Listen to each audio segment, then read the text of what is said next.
네, 매주 금요일에는 여의도 씬으로 여러분들 함께하고 있습니다. 오늘도 어김없이 김한 한겨레 21 기자 정필승 변호사님 두 분 나오셨습니다. 어서 오십시오. 네, 안녕하세요. 네, 우리 정 변호사님 재판 잘 하셨죠? 지난주인가? 그렇죠. 지난주 네, 지난주 네. 그렇죠. 잘했습니다.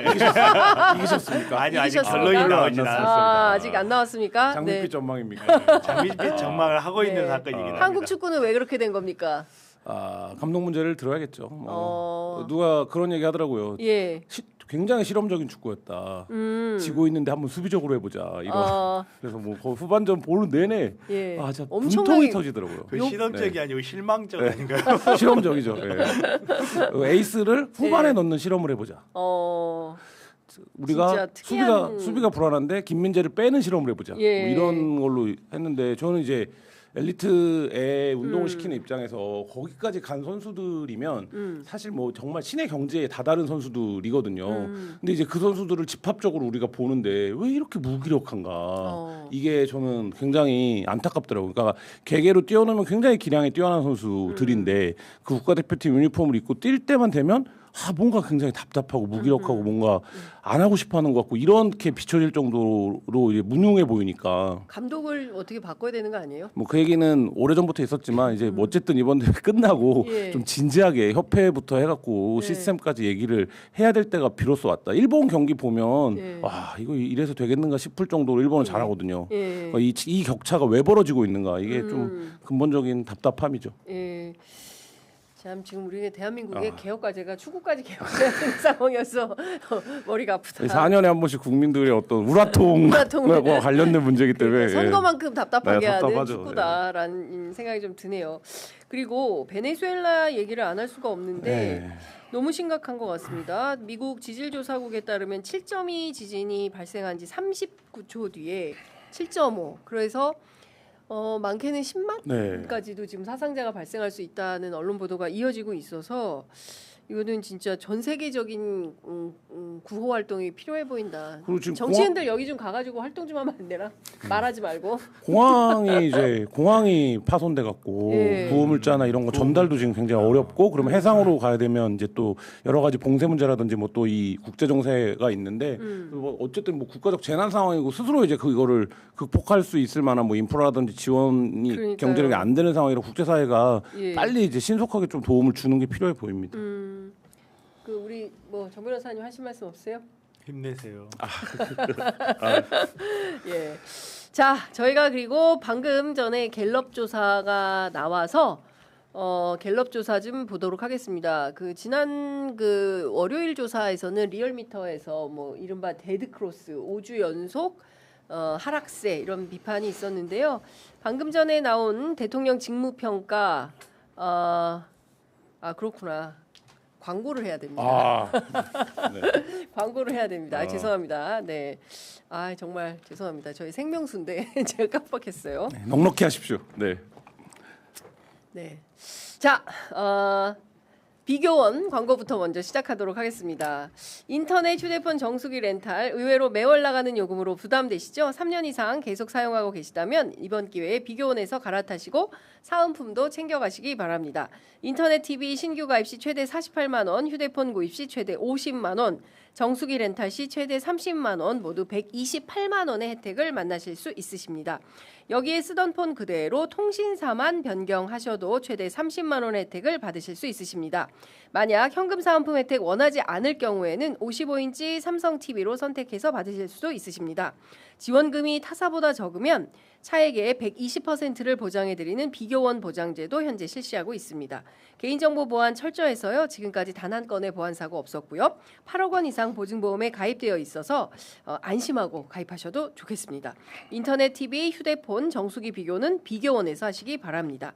전화 상담은 1670-2571, 1670-2571 또는 검색창에 비교원을 검색하시고 상담 신청하시기 바랍니다.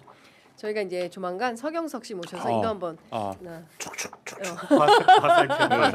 해야 될 것 같습니다. 자, 두 번째 소개해드릴 광고는 주디메르 광고입니다. 자, 여러분 지금부터 딱 30초만 집중해 보시기 바랍니다.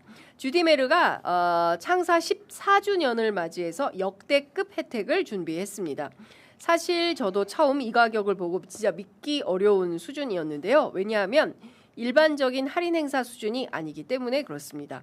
작년에 여러분들의 과분한 사랑을 받아서 회사 매출이 그야말로 대박이 났다고 합니다. 오, 부럽습니다.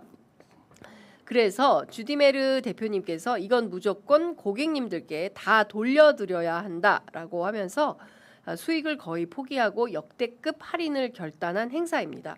그만큼 이번 14주년 행사는 다시 없을 구성과 혜택으로 되어 있는데요. 글루타티온 앰플 미스트 5개가 원래 19만 5천 원인데 49,900원. 그리고 코어3 속탄력 앰플 5개 세트도 59만 9,500원인데 5만 5천 원에 판매합니다. 그야말로 말도 안 되는 가격으로 여러분들께서 가져가실 수 있는 건데요. 거의 90%에 육박하는 할인율이기 때문에 회사 내부에서도 야 이거 이렇게 팔아도 되는 거냐? 라는 말이 나올 정도라고 합니다. 100% 환불 보장제까지 걸었습니다. 고민하실 이유는 전혀 없다. 이렇게 말씀드리고요. 오늘 이 기회 놓치지 마시고 주디메르와 함께 올여름 가장 탄탄하고 맑은 피부, 자신감 꼭 챙겨가시기 바랍니다. 지금 바로 아래 번호로 문의하시거나 검색창에 주디메르를 검색해 보시기 바랍니다. 자, 우리 김한 기자는 피부가 비교적 좋은 것 같은데 우리 정필승 변호사님은 이번 기회에 잠깐만 주디메르 잠깐만 말 잘하셔야 됩니다. 저 이거 사서 쓰고 있어요. 말 잘하셔야 돼요. 아 진짜? 네, 제가 안 좋은 정말? 걸로 제가 안 좋은 걸로 하죠. 자 보세요. 네. 야, 진짜로. 진짜 샀네. 네. 야, 진짜 샀어. 야, 정필승 변호사님 변화를 제가 보겠습니다. 다음 주에 피부가 네. 어떻게 달라졌는지 확인하겠습니다. 아니 근데 제가 진짜 깜짝 놀란 게 네. 처음에 가격이 이러니까 오. 별 기대를 안 하고 샀어요. 오. 근데 너무 싸다. 저는 조그만 게 5개가 올 줄 알았어요. 진짜로. 예. 근데 왔는데 진짜 이게 5개가 온 거야. 와. 그래가지고 제가 지금 밤에 자기 전에 이렇게 칙칙 뿌리고 있거든요. 정 변호사님 미리 얘기 좀 해줘야지. 아니 저는 오늘 이게 광고가 나올 거라고 생각도 못했죠. 큰일 날 뻔했네. 큰일 날 뻔했네. 네. 예. 제가 이제 제육빛깔이죠. 그래서, 그렇구나. 네, 제육빛깔. 기만도 사야 되겠다. 네, 저도 빨리 이제 사서 이제 같이 쓰도록 합시다. 변화를 느껴보도록 하겠습니다. 자, 대통령 직무평가 보도록 하겠습니다. 잘하고 있다 51, 잘못하고 있다 41로 집계가 됐습니다. 지난 조사에서 57%여서 사실 6%포인트 하락하기는 했지만 부정평가보다 높은 것은 아니다라는 말씀을 드리겠습니다. 자, 그리고 그러면 그 긍부정 평가 이유가 뭐냐 살펴보도록 하겠습니다. 긍정 평가 1위는 플러스 12 해서 외교입니다. 24%가 대통령 직무 수행 긍정 평가 사유로 외교를 꼽았습니다. 그리고 후순위로 경제 민생 이렇게 뽑았고요. 그러면 부정 평가 사유는 뭐냐? 경제 민생 고환율. 이게 15%로 부정 평가 1위를 했습니다. 그리고 부동산 정책 그리고 또 부실 부정선거 선관위 문제가 3위로 플러스 6해서 3위로 10%포인트를 차지했습니다. 어떻게 보세요 이 결과? 이게 지금 뭐 대략적인 수치라고 받아들여야 될 것 같아요. 그러니까 예를 들면 50%대에서 보합세를 보이고 있고 이게 뭐 60도 넘고 70도 가고 이러면 좋겠지만 사실 이제 그런 일은 흔치는 않습니다. 그렇죠. 예, 시기적으로도 이제 그렇고 그러면 이 부분에서 부정적 요인들에 대한 관리를 어떻게 해야 되냐 이게 결국에 이제 국정 과제일 텐데 지금 이제 돌아가는 모습이 그렇지는 않은 모양새 같아서 좀 답답한 면이 있고 뭐 29일 날 김영봉 실장이 깜짝 놀랄 숫자를 보게 될 거다라고 오늘 아침에 이제 얘기를 했는데 뭐 그런 부분들에서 이제 경제적인 부분들의 활력을 불어넣는 과제들 그리고 이제 그 환율 얘기하시는 분들 많이 있더라고요. 그러니까 예를 들면 자산시장의 양극화랑 환율은 좀 관리가 필요하다. 뭐 이제 그런 부분들에서 유능함을 보여주는 거 이게 이제 대통령의 지지율을 관리하고 끌고 갈 수 있는 방법이 아닌가 뭐 이런 생각 듭니다. 어떻게 보세요?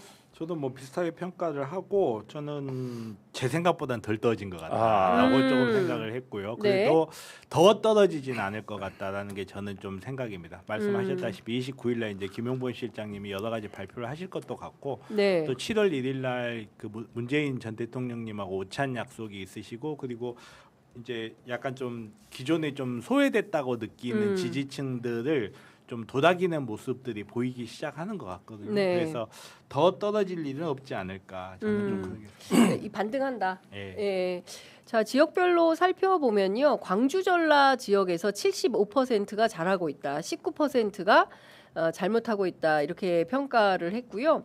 대구 경북에서는 잘하고 있다 32, 잘못하고 있다 57 이렇게 변동이 있습니다. 부울경은 잘하고 있다 49, 잘못하고 있다 40 이렇게 됐고요. 서울 수도권은 비슷비슷합니다. 자, 그리고 정치 성향별로 보면 중도에서 51%가 잘하고 있다. 똑같습니다. 41%가 잘못하고 있다. 이렇게 됐고요. 진보층에서는 잘하고 있다 81, 잘못하고 있다 17, 보수층에서는 잘하고 있다 25, 잘못하고 있다 65 이렇게 평가가 됐습니다. 정당 지지도를 좀 살펴보겠습니다. 더불어민주당 지지도 41, 국민의힘 지지도 27, 무당층 23. 지난 전주 조사에 비해서는 비교적 똑같군요. 지난 조사에서도 41, 이번 조사에도 41. 국민의힘이 오히려 2%포인트 하락했습니다. 29에서 27%로 하락했습니다. 장동혁이 퇴원해서 하락했나? 지난주까지만 해도 이제 선거 결과에 대한 보수층 활성화가 좀 있었던 거고, 그러니까 예. 지금은 어쨌든 다시 이제 좀 뭐라 그럴까요? 돌아왔다. 소위 말하는 뭐 평시, 안정화 뭐 이런 네, 부분인 것 같고, 뭐 정당 지지율도 우리가 이제 체감적으로 느끼기에 저 정도일 것 같다 이런 숫자들이 추세적으로 유지가 지금 되고 있는 뭐 그런 상황으로 보이는데, 네. 저는 청와대 관계자들이 모두 책상 앞에다 부동산이랑 2030을 붙여놔야 된다고 봐요. 그러니까 지금 이 국정 지지율이 출렁이는 게 결국에는 부동산과 2030의 문제인데, 네. 부동산은 어쨌든 민주정부가 들어서면 숙명 같은 문제인 거죠. 그러니까 근데 이제 그 부분을 어떻게 관리해 나갈 거냐가 있고, 그러니까 그리고 2030이 어쨌든 민주당을 주류나 기득권으로 인식하는 상황. 그래서 뭐 굉장히 뭐 일을 잘하나 보자 이렇게 이제 눈 부릅뜨고 지켜보는 상황. 뭐 이런 상황들을 또 어떻게 돌파할 거냐. 이게 결국에 이재명 정부의 남은 4년 동안 내내 이제 말하자면 그 뽑아야 될 가장 중요한 문제 두 개를 뽑으라면 결국 그게 아닐까라는 생각이 듭니다. 이번 여론조사에서도 그렇고요. 네, 말씀 주신 길에 20대 보면 잘하고 있다 36, 잘못하고 있다 48, 30대는 잘하고 있다 47, 잘못하고 있다 44.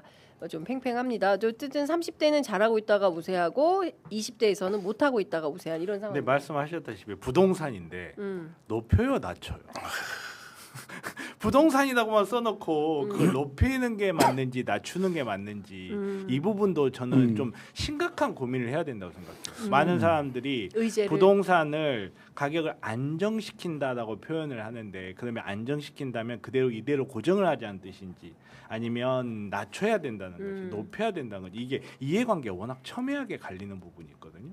그러니까 추상적으로 부동산 가격을 안정시킨다라고 했을 때 그 안정을 뭘로 정의를 하고 우리가 사회적 합의를 해야 될 것이냐. 예를 들어서 지금 서울만 하더라도 그 한강벨트 쪽에서 패배를 한 이유 중에 하나가 부동산 값이 높아져서일까요? 낮아져서일까요? 세금 이슈가 큰 것 같아요. 그러니까 보유세. 아니 그러니까 세금 이슈, 보유세 이슈라는 것도 결국 우리가 목적 지향점 있잖아요. 이 목적 지향점을 어디에다 두고 가져가야 되는지 네. 이 부분도 저는 확실하게 해야 된다고. 지금이야 2030 부동산 문제 이렇게 이야기를 하지만 네. 결코 한쪽만 생각하면 안 되고 소외되면 안 돼요. 우리가 생각했을 때 2030 하면서 막 이야기를 하는데 2030 보기에는 4050이 기득권이지만 지금 여기 계신 분들 중에 내가 기득권이라고 생각되시는 분 있어요? 한 분도 없잖아요. 네. 그것처럼 2030만 바라보면 4050은 또 소외감을 느낄 수밖에 없거든요. 우리가 이렇게까지 만들어줬는데, 우리가 지금까지 지지를 해줬는데 왜 2030만 바라보지? 우리도 힘든데. 네. 이게 되지 않으려면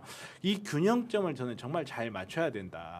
한쪽을 당연히 2030이 지지율이 떨어지니까 당연히 신경을 많이 써야 되겠지만, 그 신경을 쓰는 과정에서도 또 상대적 소외감을 느끼지 않게끔 정말 정책적 배려를 아주 좀 꼼꼼하게 해야 되지 않나, 저는 네. 그렇게 생각합니다. 자, 이거 말씀 주신 내용들을 이제 종합을 해보면 뭔가 좀 그 정책과 관련해서는 좀 디테일이 살아있는 구체적인 노선 뭐 이런 게 좀 필요하다라는 말씀 주신 걸로 정리를 할 수 있을 것 같은데, 정당과 함께 이번에 더불어민주당 전당대회가 예정돼 있어서 갤럽에서 경선 선호 인물 조사를 했습니다. 그랬더니 김민석 후보가 26, 정청래 후보가 19, 송영길 13, 의견 유보 41. 유보가 41입니다. 그 다음에 더불어민주당 지지층을 이제 그 압축해서 물었어요. 그랬더니 김민석 45, 정청래 24, 송영길 15, 유보 15 이렇게 나옵니다. 이건 어떻게 보세요?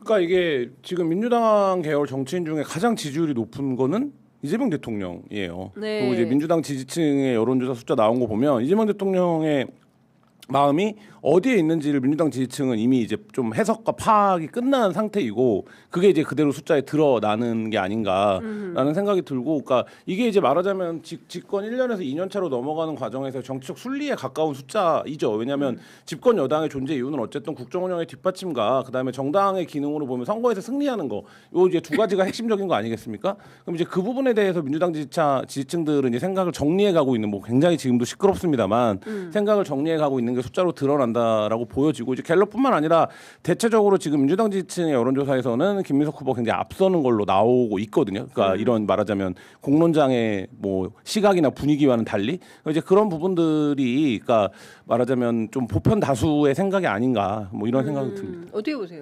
저도 마찬가지로 사람들이 지금 생각하는 시기다. 저도 그렇게 보여져요. 지금 뭐 누가 누구를 지지한다, 누가 누구를 민다 이런 것도 많고 인터넷 같은 데서 보면 굉장히 좀 경론 양상이 벌어지는데 사실은 고관여층이 아닌 일반 사람들 입장에서는 그냥 다른 이야기거든요. 다른 세상 이야기거든요. 그래서 지금 뭐 정청래가 잘한다, 뭐 김민석이 잘한다 이렇게 이야기가 붙지만 이제 그 실제 전당대회가 다가오면서 많은 사람들이 좀 관망하는 추세로 좀 가지 않을까. 당분간은 어느 한 딱 축이 꺾이지 않는 한은, 거기에다 또 최근에 또 검찰개혁 이슈가 있어서 거기에서 붙을 것 같았는데 사실은 두 사람 사이에 차이가 없어져 버렸잖아요. 차별점이. 그러면 사람들 입장에서는 그럼 다음 차별점을 무엇으로 두고 누구를 지지해야 될지 하는 부분에서 저는 좀 관망세라고 저도 동일하게 생각합니다. 그 지역별로 살펴보면 사실 더불어민주당은 수도권과 호남에 그 상당히 그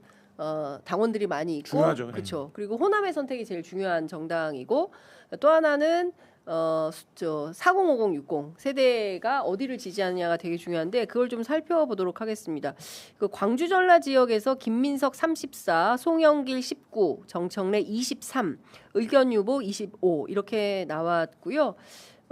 서울 같은 경우에는 김민석 27, 송영길 9, 정청래 19, 인천 경기 김민석 27, 송영길 14, 정청래 17. 뭐 이렇게 분포가 됐습니다. 그리고 연령대별로 보면 40대에서는 김민석 35, 송영길 10, 정청래 25, 그리고 50대는 김민석 30, 송영길 15, 정청래 28, 그리고 60대에서는 김민석 28, 송영길 17, 그리고 정청래 17, 70대에서는 김민석 25, 송영길 15, 정청래 17 이렇게 분포가 됐습니다. 20대에서는 김민석 13, 송영길 7, 그리고 정청래 13 이렇게 나왔습니다. 요 세대별로는 어떻게 보세요? 세대별, 지역별. 전 연령대와 전 지역에서 김민석 후보가 앞서 있다라는 게 이제 확인이 되는 과정이라고 보고요. 이거는 김민석 후보 개인에 대한 어떤 지지라기보다는 김민석 후보가 더 대통령이 말하자면 지원하는 후보로 인식되는 이 인식의 틀이 큰 것 같고, 지금 이제 뭐 갤럽 조사에 응하시는 분들도 그래도 비교적 정치에 관심 있는 분인데, 그렇죠. 저는 제 뭐 정치 별로 관심 없는 투표만 하는 사람들, 친구들이나 주변 지인들 만났을 때 검찰 개혁 얘기하는 사람 한 명도 없었거든, 못 봤거든요. 아, 그래요? 그러니까 이거 말하자면 검찰 개혁은 이미 오래된 이슈이긴 하지만 지금 당면에서 뭐 갤럽 여론조사 요소들에서도 나오지만 이 부분이 제일 중요한 과제야, 이렇게 지금 인식되는 문제는 아니에요. 경제 민생. 그렇기 때문에 사실 이제 정청래 대표가 그거를 깃발로 들고 있기 때문에 사람들 입장에서는 이거 뭐 당 대표를 이미 했던 거 아니야? 근데 왜 저거를 뭐 예를 들면 또 얘기하는 거지? 흘러간 얘기를 왜 또 하는 거지? 이렇게 받아들여요. 그러면 정청래 대표가 자꾸만 이거를 얘기할수록 사람들에게 어떻게 비춰지겠는가, 이런 측면들이 하나 있는 것 같고, 그다음에 이제 김민석 총리가 이제 그 부분에 대한 뭐 쟁점도 본인도 보안 수사권 관련해서는 폐지가 방향이라고 얘기를 하면서 사실 정치 고관여층 사이에서는 그거에 대한 어떤 디테일에 대한 얘기들이 있지만 사람들 입장에서 이미 한 달 지나간 거거든요. 민주당 입장은 저거구나 이렇게 받아들이는 거예요. 그거 동의하든 동의하지 않든 뭐 그런 상황이 됐기 때문에 요 격차는 더 벌어질 가능성도 좀 있어 보인다. 그리고 이제 사람들 머릿속에 지금 남는 건 당대표까지 하고 같은 편인 줄 알았는데 왜 이렇게 대통령을 치받냐 이런 이미지가 남는 거거든요. 네. 그럼 이게 지금 뭐 집권한 4년 차다 이러면 이제 정치인으로서 자산화할 수 있는 건데 지금 이 이미지를 여당 내에서 갖는다는 거는 굉장히 좀 말하자면 정치 문법이나 순리에는 맞지 않는 선택이 아닌가라는 생각이 듭니다. 네. 저는 기자시니까 그동안 청와대 인사들이 뉴스공장에 잘 안 나왔거든요. 오늘 김용범 실장이 첫 출연한 거예요. 저는 어떤 시각으로 보세요? 김어준의 뉴스공장에 대한 이야기들이 모두 과잉과 과장이라고 과장되어 있다고 생각해요. 물론 김어준 과잉과 뉴스공장이 과장이다. 굉장히 영향력을 갖고 있고 중요한 채널이고 스피커죠. 민주당 지지자들이나 이 전체 여권 입장에서는 하지만 그럼에도 불구하고 김어준의 뉴스공장이 뭐 절대적인 영향을 미친다거나 아니면 그게 무슨 어떤 뭐 판단의 기준이 되거나 이런 정도는 그런 건 아니라고 생각을 하거든요. 지금처럼 이렇게 미디어가 많은 시대에 그리고 그 전까지 우리가 계속적으로 고민해왔던 게 뭡니까? 사람들이 미디어를 전적으로 신뢰하지 않고 본인의 입맛에 맞는 것만 수용한다라는 게 지금 한국뿐만 아니라 전 세계의 공통된 미디어 업계의 고민인데 네. 그런 과정에서 보면 김어준 뉴스공장에 대한 수용력이 높은 사람은 따로 있는 거죠. 존재하는 거죠. 대부분의 사람들은 그거를 그러면 일반적인 학설로 보면 수용하지 않는 거거든요. 걸러 듣는다는 얘기가 되겠죠. 그럴 수도 있고 저럴 수도 있다고. 근데 이제 그런 차원에서 이게 무슨 정치적 갈등이나 대립의 산물인 것처럼 얘기하는 건 좀 저는 과잉이라고 생각을 하고요. 근데 이제 그런 필요성은 있는 거겠죠. 그러니까 예를 들면 지금 그러니까 저는 이게 김어준 씨가 촉발한 상황이라고 보는데 전통적 지지층을 좀 소홀한 거 아니야? 코어를 좀 소홀한 거 아니야? 뭐 이런 부분들에 대한 얘기를 그 채널에서 워낙 하니까 네. 정부에서도 그럼 그 채널에 나가서 설명을 좀 하자. 뭐 이런 선택을 할 수 있고 그거는 뭐 장현선 선배 저보다 더 오래 취재하셨지만 정치 집단의 기본적인 이제 그 초식이잖아요. 그러니까 예를 들면 거기 가서 그러면 설명을 해주자. 그래서 면도 트고 관계 뭐 이렇게 하고. 그러니까 저는 그런 차원에서 김용범 정책실장이 우리가 이런 정책을 지금 준비 중이다. 뭐 이거를 그 채널에 나가서 오늘 설명을 한 게 아닌가라는 생각 듭니다. 이제 코어 그룹에 직접적으로 이제 정부 정책을 설명하러 나간 거다. 뭐 코어 고수비 날 것도 없고 네. 그냥 제일 많이 보는 방송 나간 그렇죠. 것 같은데 네, 제가 전 봤을 세계에서 때는. 제일 많이 네. 보는 방송이. 굳이 뭐 이거를 이렇게 뭐 청와대와의 관계에 대해서 예. 청와대와 뉴스공장이 어떤 관계가 있다라는 이 가정도 저는 네. 너무 섣부를 뿐만 아니라 맞아요. 청와대에 뭐 누구가 김어준에 나간 횟수가 몇 회였는데 이게 몇 회다 이거는 저는 너무 이렇게 이제 보통 이제 뱀오일이라는 뱀기름이라는 표현을 많이 하거든요. 전혀 관계가 없는 두 가지를 묶어가지고 결론을 도출하는 걸 이렇게 좀 영어에서 관용구처럼 이렇게 스낵 오일, 뱀기름 뭐 이런 네. 표현을 하는데 좀 그런 거에 가깝다. 저는 그렇게 봅니다.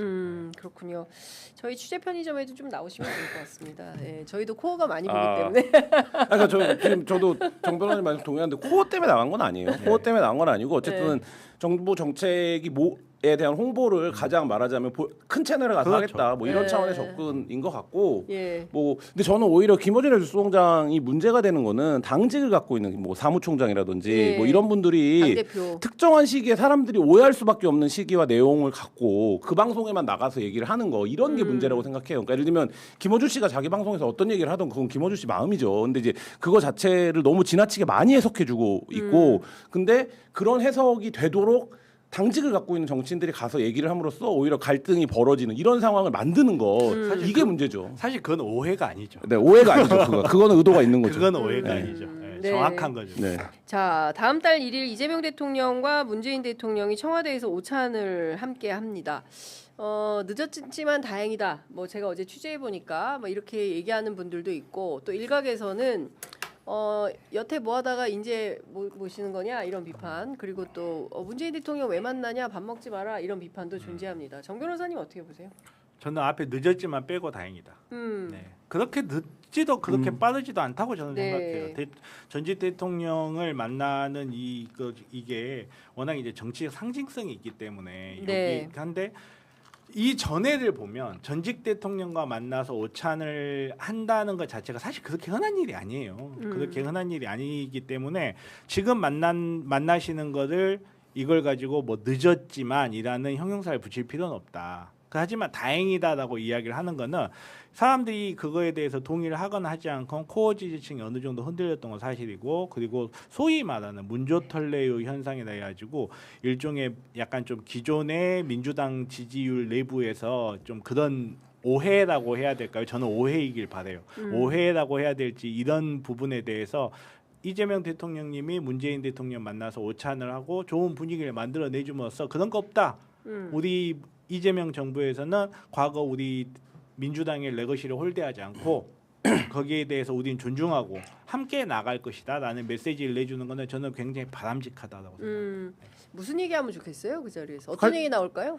문재인 대통령의 퇴임 이후에 본인이 어떤 정치적인 상황에 그거 되는 거를 굉장히 좀 말하자면 피해 왔잖아요. 그러니까 연루되는 거를 딱 한 번 이제 말하자면 총선 때 그 유세 나왔던 것 말고는 거의 이제 그걸 안 하고 그 유세도 나와서 이후에 해석과 평가에 따라서 아 그런 걸 하지 말아야겠다라는 생각을 굉장히 강하게 하고 그걸 실천하고 있고 많은 국민들도 그걸 보면서 아 우리도 그래 저런 대통령 하나쯤 필요했어. 대통령 임기만 끝나면 감옥 가고 뭐하고 이런 게 아니라 생활인으로 돌아가서 어쨌든 시민으로 살아가는 대통령이 필요했다 이런 인식들은 있는 거잖아요. 그게 이제 문재인 대통령이 퇴임 후에 만들어내고 있는 이미지인데 최근의 상황들을 보면 마치 이제 문재인 대통령을 구심으로 해서 뭔가의 세력들이 결집이 이루어지고 이 세력이 지금 이제 말하자면 민주당의 민주당에서 배출한 대통령과 맞서는 것 같은 형국 이거 자체가 저는 문재인 대통령이 제일 피하고 싶었던 그렇죠. 그림이었을 네. 거라고 보고 네. 그런 차원에서 이 만남이 된 거고 그러면 오히려 역으로 물어야 되는 건 그렇게 정치적인 일에 현안에 나서지 않아도 되는 대통령의 이름을 끌어들여서 전직 대통령의 이름을 끌어들여서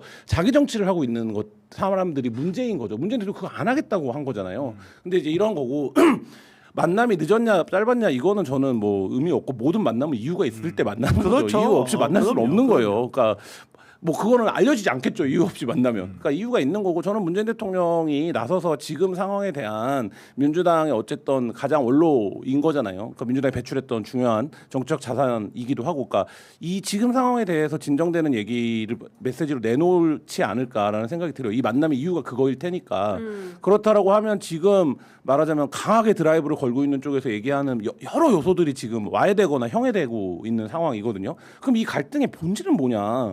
이 갈등은 그러니까 말하자면 갈등도 이유가 있어야 의미가 있는 건데 이게 지금 의미가 있는 갈등인 것인가? 뭐 이런 부분들에서는 좀 근본적인 민주당 지지층들의 어떤 정리 이게 한번 이루어지지 않을까 싶습니다. 그러니까 멸칭 논란이 너무 심각하잖아요. 그렇죠. 듣기도 네. 민망한 수준이고 요새는 그런 얘기도 해요. 저희가 섭외할 때 근데 그 방송은 누구를 지지하는 거죠? 다른 방송은 대충 알겠는데 취재 편의점은 누구를 지지하는지 잘 모르겠다는 거예요. 그래서 저도 어디만 나가면 너 왜 뭐 누구 편드냐 왜 한쪽으로만 하냐 근데 저는 그냥 객관적인 얘기라고 하는데 받아들이는 사람들이 그거에 대해서 엄청 네, 지금 민감한 진짜. 상황이라 예. 그래서 제가 기자가 뭐 누구를 밀긴 그럼요. 누구를 미냐 나를 민다. 예. 막 이제 이런 말씀 드리면 되게 그걸 미리 알고 출연 여부를 결정하겠다고 하시는 분들까지 있어요. 그러니까 이게 지금 그 온 유튜브 내에 일종의 이제 분파주의가 어느 정도나 심각한지 저는 이제 그 개혁적인 보수까지는 취재 편의점이 함께 할 수 있다라고 생각을 하거든요. 그런데 이제 그걸 계속 끊임없이 이렇게 뭐 너는 되고 너는 안 되고 막 그리고 어떤 채널은 막 우 가서 하고 어떤 채널은 가지 말고 막 이런 게 있는 거예요. 근데 저는 이제 두 분이 만나서 그런 것 좀 정리하면 좋겠다. 멸칭 논란. 근데 두 분이 그걸 정리를 해버리잖아요. 네. 그러면 멸칭 논란이 또 이게 존재하는 현실이 돼버려요. 근데 아니, 존재하잖아요. 저만 하더라도 여기 와서 이게 오해였으면 좋겠다 이렇게 이야기를 하는데 네. 대통령 두 분이 만나요. 요즘 문저 털래요라고 한다며요. 막 하면서 막 예를 들어서 문재인 대통령 아니, 그 얘기를 그래요. 막. 그럴 순 없지. 그러니까. 예. 그러니까 이거를 정리를 사실 그 두 분이 만난다는 것 자체가 그걸 정리를 한다는 거죠. 그렇죠. 예, 저는 이제 가장 문제가 되는 게 이재명을 지지해서 들어오는 사람들이 민주당을 지지하지 않는 현상. 저는 그게 또 오히려 문제라고 저는 그걸 중요하게 생각을 하거든요. 그러다 보면 민주당의 레거시를 무시하고 이재명을 중심으로 뭉쳐야 된다 이럴 수가 있어요. 그러니까 뭐 그냥 하나의 사례일 뿐인데 예를 들어서 박근혜를 막 지지하던 사람이 있어요. 그 사람이 문재인에 대해서 좋은 이야기를 했을 리가 없고 뭐 중간에 윤석열 찍었을 거고 그 사람들이 이제 윤석열의 내란의 발을 보면서 내가 이대로 가면 안 되겠다 생각해서 이재명을 지지하는데 그렇다고 해서 이 사람의 마음이 나는 예전부터 문재인을 좋아했어 이렇게 갈 수는 없거든요. 네. 나 예전에 문재인 싫어했거든. 그때 욕 엄청 했는데 그때 나를 부정하고 아니야 문재인 좋은 사람 이럴 수는 없어. 그리고 윤석열을 엄청 지지해가지고 찍어줬는데 그때 나는 잘못된 나였어 이럴 수는 없거든요. 그러면 네. 이 사람들의 사고는 어떻게 움직이냐? 문재인이 윤석열 만드는 바람에 지금 이렇게 됐다. 나는 이재명을 지지하는데 문재인이 윤석열 만들었다. 이런 식의 사고의 체계가 돌아가기 마련이거든요. 네. 그 사람들은 문재인, 조국, 털보 좋아할 수가 없어요. 그런 사고의 흐름 같은 게 저는 문제호 털레의 현상으로 나타난 게 아닌가. 그러면 이거를 현 정치인데 어떻게 수습을 해야 될 것인가. 이런 부분에서 사실 이재명 대통령께서 이야기를 하신 게 1주년 기자회견에서 이야기하신 게 그러지 마라. 뭐 너 들어올 놈이 너 나가골 놈 뭐 뒤통수 칠 놈 이런 식으로 싸우지 마라. 이렇게 이야기를 하셨다면 저는 또 한편으로는 좀 이런 이야기도 해야 된다. 와 들어왔으면 들어온 집에 규칙을 지켜라. 지키고 네. 그 집안의 가풍을 인정을 해줘야지 들어오라고 해서 들어갔다고 문 발로 차고 들어가면서 밥 좀 차려 오너라 이러면 안 되는 거거든요. 그러니까 서로 좀 이해를 하고 존중과 배려. 그렇죠. 존중과 배려가 있어야 된다. 서로의 차이를 안다는 거는 네. 이 차이를 어떻게 이용하느냐에 따라서 이해가 될 수도 있고 혐오가 될 수도 있어요. 그렇습니다. 근데 서로를 이해하는 게 시작이거든요. 그래서 그런 부분 좀 더 좀 깊은 논의를 해야 되지 않나. 네. 자, 민주당이 오전에 최고위원 회의에서 개헌으로 선관위를 해체하자라는 메시지를 냈습니다. 상임위원들 확대하고 그리고 감사를 강화하고 국회 보고를 의무화하겠다. 오전에 선관위 개혁안 발표를 한다는 건데요. 사실 이번에 이제 국조를 보더라도 뭐 안 나와버리고 네. 막 야단치니까 오후에는 뭐 일부 출석을 하고 그리고 회의 내용도 잘 몰랐고 막 어처구니 없는 상태가 이제 줄줄이 확인이 좀 되는 건데요. 개헌을 통해서 선관위 해체를 하자 가능성이 있겠습니까? 가능성이 있어야 되는데 지금 정도 상황이면 국민의힘이 이거를 선을 긋고 있는 상황이어서 개헌을 어쨌든 200명의 동의가 필요하고 우리가 이제 87년 이후에 한 번도 헌법을 개정해 본 적이 없기 때문에 이제 그 부분의 문제들이 그 걸림돌로 작용할 건데 저는 국정조사 40일 하면 근데 그 결론으로 합의가 되지 않을까 싶더라고요. 그러니까 하는 거 보니까. 첫날 보니까. 그러니까 선관위가 그동안 무슨 뭐 무소불위의 권력을 휘둘렀다 이런 게 아니라 무관심 속에 불이한 그렇죠. 기관이었어요. 그러니까 이 사람들이 한 번도 말하자면 국회나 다른 기관에 대한 국회의원들도 사실 껄끄러워하거든요. 왜냐하면 본인들 생사유탈권을 쥐고 있는 거잖아요. 선관위가 어쨌든 뭐 그런 것들이 겹쳐지면서 와 이게 이렇게까지 아직도 이런 기구가 있구나 이런 생각이 기자인 저도 들었는데 예를 들어서 노태학 선관위원장이 공무출장을 가는데 부인을 데려가잖아요. 저는 이게 이런 생각을 혼자 해봤거든요. 이게 한 몇 년도쯤에는 가능한 일이었을까? 저는 90년대도 아닐 것 같아요. 80년대일 것 같아요. 근데 80년대나 돼야 뭐 우리 가시는데 부인도 가야지 이게 되지.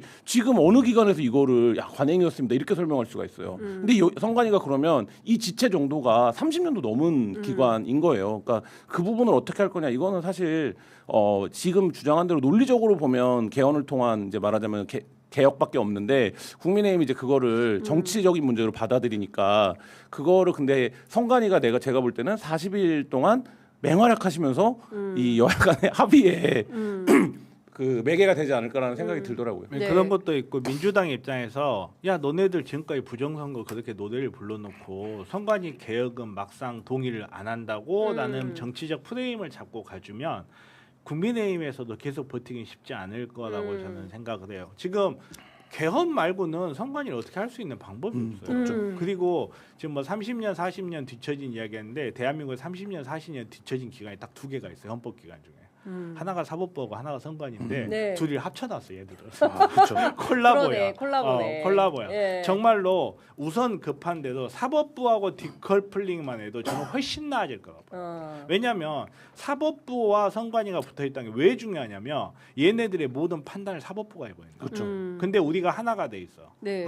그들이 하나가 돼 있으면 무서울 게 없거든요. 나중에 뭔 일이 있어가지고 재판 가면 다 째깍째깍 통과거든요. 네. 그리고 거기에 저항하는 예를 들어서 정치 세력이 있다면 거기는 벌금 150만 원 이렇게 해버리면 네. 정말로 대항할 방법이 없는 거야. 그러다 보니까 정말 저는 개인적으로 가장 급한 거는 그리고 개헌하지 않고도 할 수 있는 가장 좋은 방법은 사법부하고 선관위를 디커플링하는 거예요. 그리고 그 다음에는 개헌을 통해서 사실 선관위를 독립기관으로 놔두고 있는 나라 그렇게 많지 않습니다.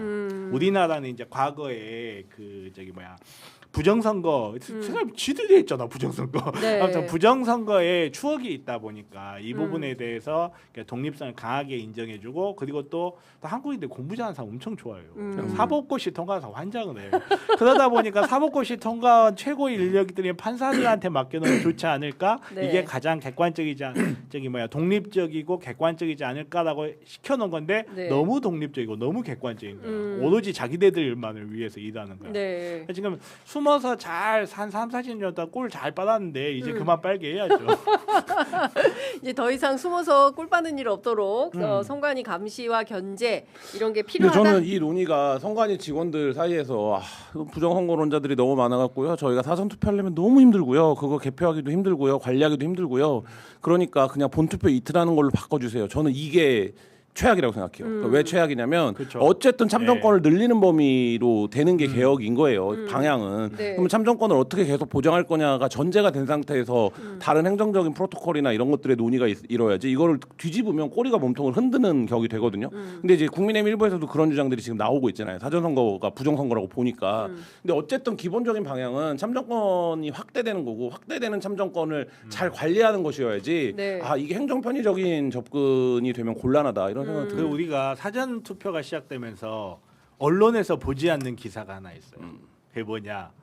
선거 하루 연차 내면 4일간 여행 다녀올 수 있어 이런 뉴스가 없어졌어요. 근데 본투표를 이틀 만들잖아요. 제가 봤을 땐 그 바로 생깁니다. 네. 그렇죠. 예. 그러니까 저는 이게 진짜 황당했는데 선관위 노동조합에서 사전 투표 폐지하고 투표는 다음 날 개표를 하자라는 거를 노동조합에서 제안을 했는데 그걸 여당에 제안을 했다는 거잖아요. 상상하기 어려운. 그러니까 꿀을 더 빨겠다는 거예요 지금. 선관위 노조는 아니 선관위 노조는 제가 이해할 수 있어요. 그 자기네들 이해관계니까 저는 뭐 노조라고 해서 이게 정의로운 기관이다 그렇게 생각하지 않아요. 아니 근데 우리가 네. 통상 노동조합은 그래도 좀 의롭은 노동자들의 권리 이렇게 완전히 그게 그게 이제 삼성에서 깨지고 그게 이제 선관위에서 그쵸. 또 깨지네. 예. 아니 근데 사실은 모든 모임이라는 거는 네. 결국 이해관계 이익 집단이고 그 이익이 누구에게 국민들에게 더 설득력이 가느냐 이 문제일 뿐이라고 저는 생각해요.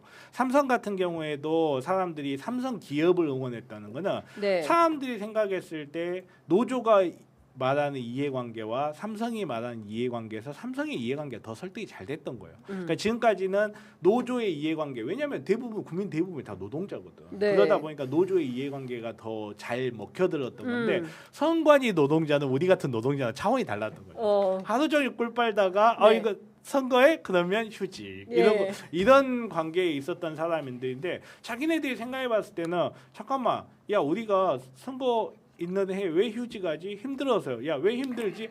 개표 다음 날 하면 되겠네. 밤에 그렇게 애써서 할 필요 있어. 다음 날 하면 되지. 사전 선거 하다 보니까 우리가 집중해서 일해야 되는 기간이 네. 늘어난 거야. 그러니까 이거 없애고 당일 투표. 얘네들은 그렇게 주장할 수 있는데 우리는 그걸 보면서 쟤들 꿀을 뺏어야 되겠다. 이렇게 생각을 하게 됩니다. 그러니까요. 근데 더 이상은 이제 꿀을 제공할 수 없는 단계에 이르렀기 때문에 선관위 개혁은 늦출 수가 없겠다. 이제 국회에서 첫 발을 떼는 모양이다. 이제 이런 정도로 정리를 할 수 있을 것 같고요. 오늘 아침에 나온 보도인데 장성철 공론센터 소장이 유시민 작가가 이재명 대통령을 겨냥해서 무시무시한 말을 했다. 라고 주장을 했는데요. 이게 바로 이제 엊그저께 있었던 다스베이다. 뭐 그 400회 특집에서 나온 얘기다. 이게 뭐 정치권에 엄청나게 돌아다니고 있어요. 도대체 대관절 무슨 말씀을 하셨길래 이렇게 이런 이야기들이 떠도는지 모르겠고 오늘 아마 이제 그 방송이 나오면 엄청난 폭발력이 있을 거다라는 얘기가 나오는데 개인적으로 뭐 누구에 대한 호불호를 말하는 거는 아주 제 타입이긴 한데 일단은 저는 그분 말을 믿지 않습니다. 네네. 그분이 이런 식으로 조금 뭐 본인 장사라고 해야 되나? 심지어 방송에서 서슴치 않고 자기와 반대 진영에 있는 사람의 네. 인격 모독까지 또 뭐 거침없이 하시는 분이기 때문에 그분이 그렇게 말을 했다는 걸 가지고 제가 이야기를 해야 되는 것도 저는 굉장히 불쾌해요. 솔직히. 네.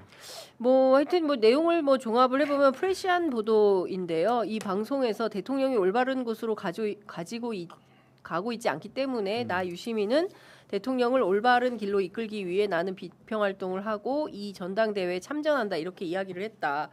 뭐 이게 사실인지는 모르겠습니다만 아니 그게 왜 무시무시하죠? 뭐 하여튼 뭐 이런 얘기를 했대요. 정말 무시하고 싶네요. 아 아재 개그 혹시 우리 김한 기자 취재한 거 있으십니까? 아 이거 뭐 취재할 게 뭐가 있습니까? 다른 방송에 나온 게 예. 김어준 씨가 뭐 그런 얘기 했다고 하더라고요. 뭐 통편집을 해준다는 얘기도 했는데 그냥 내달라고 했다. 누가? 그 유시민 작가가 예. 그러니까 뭐 이제 아 통편집을 해드릴까요?라고 했더니 그럴 필요 없다. 네라고 했다는 건데 근데 저는 이게 녹화 방송이잖아요. 근데 이미 가장 큰 두 가지 쟁점이 해소가 된 해소나 이제 말하자면 해소 국면으로 들어간 상황이어서 오늘 이제 말하자면 밤에 굉장히 센 얘기들이 나오면 좀 약간 뜬금없거나 뻘쭘하지 않을까라는 생각도 들더라고요. 예를 들면 보안수 사건 관련해서도 지금 어느 정도 뭐 예를 들면 쟁점이 정리가 됐고 그러면 뭐 저는 유시민 작가가 나와서 이재명 대통령의 무슨 뭐 그런 검찰개혁 관련된 사법개혁 관련된 이슈를 제외하고 다른 거에서 민주당의 나랑 생각이 다르다 뭐 이렇게 말할 거리는 별로 없다라고 보면 사실 이제 그 부분에 대한 얘기일 건데 그러니까 이게 뭐 문재인 정부 때부터 계속 반복되었던 그 얘기만 하는 사람들을 우리가 무쇠라고 부르잖아요. 무슨 뭐 검찰 개혁 무쇠, 뭐 사법 개혁 무쇠, 보안 수사권 무쇠. 그건 지금 사실 이제 그 쟁점 하나로 민주당을 몰아가고 있는 게 오히려 지금 민주당의 이제 갈등과 위기를 강조하고 강화시키는 게 아닌가. 근데 이제 그런 참전이 과연 무슨 의미가 또 있겠는가 뭐 이런 생각이 들어요. 저는 일단 이 부분에서 생각이 약간 다른데 저는 정치는 대의 명분의 싸움이고 대의 명분을 무엇으로 상징하느냐의 싸움이라 생각해요. 네. 그 상징물 무엇을 가져가느냐. 그래서 지금 현대에 와서 그 대의 명분 민주당이 갖고 있는 정치의 대의 명분의 상징성의 상당 부분을 검찰 개혁이 가지고 있다고 생각해요. 네. 그래서 이 상징성이 꺾여 버린다는 거는 민주당이 갖고 있는 대의 명분의 추진할 의욕 자체가 사라질 수 있다. 네. 그래서 저는 굉장히 중요한 부분이다. 전 말씀하신 것처럼 정말로 형사소송법 개정을 하는 게 네. 형사소송법 조문이 몇 개인데 그 중에 조문 하나예요, 그냥 아무것도 아니야. 대한민국에 부가 몇 개인데 검찰이라는 부 하나가 얼마나 정말 작은 부인데 네. 그 부들이 문제를 일으키고 하는 걸 보면서 굉장한 상징성을 갖고 있게 되었고 뭐 그런 부분 저는 아직도 중요하다라고 생각하고 하는데 제가 왜 이 부분을 문제를 무시를 하고 싶다라고 이야기하냐면 장성철이 이 말을 함으로써 그 말이 무시무시해져 버렸어요. 실제의 말의 크기와 말의 의도와는 달리 다른 방향으로 해석되게끔 이미 자락을 깔아버렸어요. 네. 마치 뭐 반명적 발언인 것처럼. 네. 그래서 이거를 다루는 것 자체가 제가 불쾌하다라고 이야기를 하는 것조차 그 사람은 그렇게 판단할 수 있어요. 본인이 들어봐도 어우 무시무시 할 수 있지.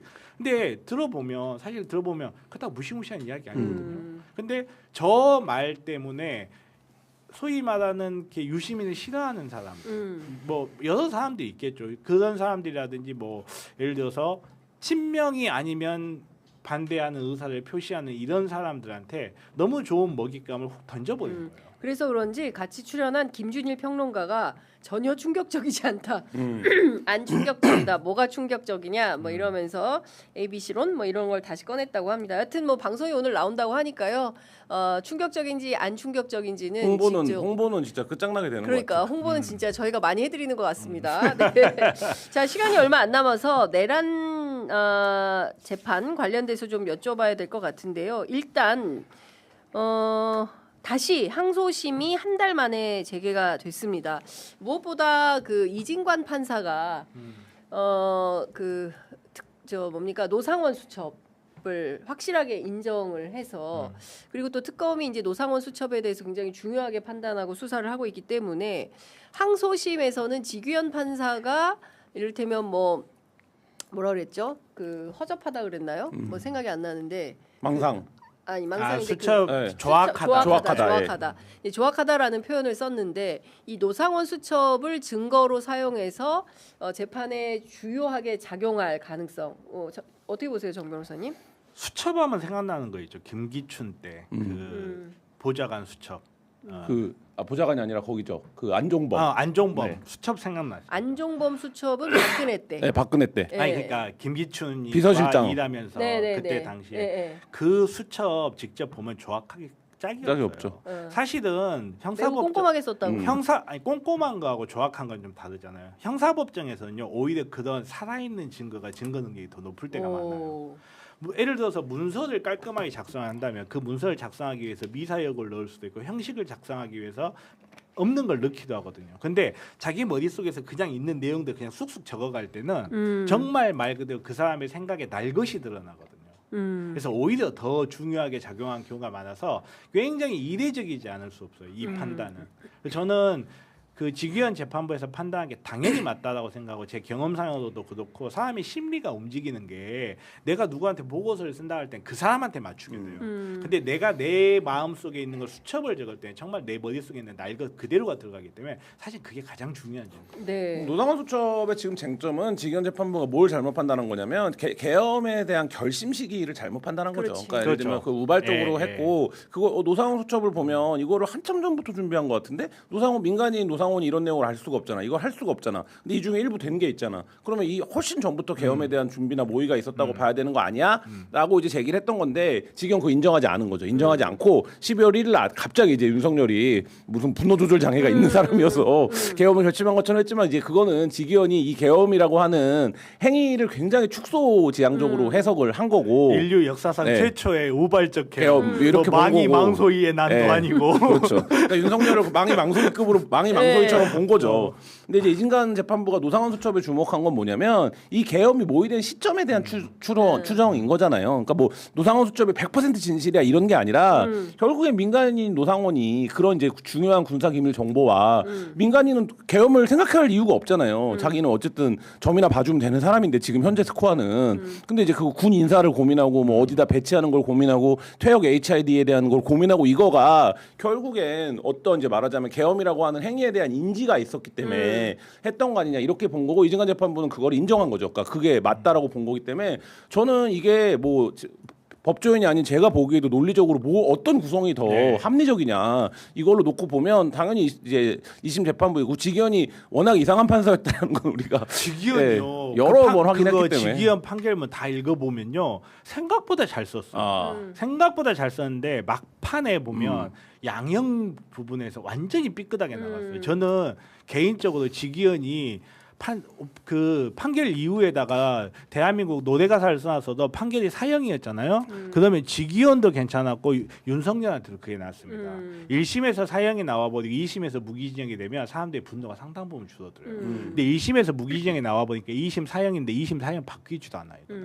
이거는 정말 큰 실수를 한 거예요. 뭐 직위원 판결문에 대해서 많은 욕도 있는데 제가 봤을 때 양형 부분만 빼놓고 진짜 잘 썼어요. 근데 양형에 맞추려다 보니까 증거들 배제를 해야 되는 거예요. 특정 증거들. 그 궁금한 게 있는데 지금 일각에서 특히 이제 김용민 의원 같은 경우에는 이제 조이대 탄핵이 필요하다. 왜냐하면 이 내란 재판이 결국 그 조이대 대법원에서 결국에는 계엄이 없었어라는 방식으로 해서 풀어줄 수도 있다 이런 그 가능성을 염두에 두고 있는데 항소심 재판 결과에 따라서 대법원 혹은 뭐 더 전혀 달라질 가능성 대한민국 대법원 법원장들 아니 대법관들이요. 대법관들. 그게 간이 크지 않아요. 간이 작다. 그렇게 간이 크지 않습니다. 뭐 정권의 도움을 받는다면 모르겠는데 네. 지금 그럴 수 있는 것도 아니고 예를 들어서 본인이 그렇게 재판을 했을 때 그 뒤에 누구와 자기 뒤를 봐줄 건데요. 나 대법관이니까 괜찮아? 퇴임 안 하세요.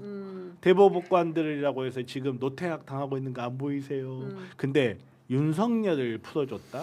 그랬을 때 그 뒷폭풍을 대법원자까지 하셔가지고 이제 남은 인생 꿀만 빠시면 되는 분이 그걸 버리고 윤석열을 위해서 조이대 대법원장은 그럴 리가 없다. 예, 저는 그렇게 저희들 대법원장이 착하다, 좋다, 훌륭한 대법원장이다 그런 말씀을 제가 개인적으로만 드리고 공식적인 자리에서 그렇게 말할 수는 없죠. 그렇게 말할 수는 없고 저는 아주 싫어해요.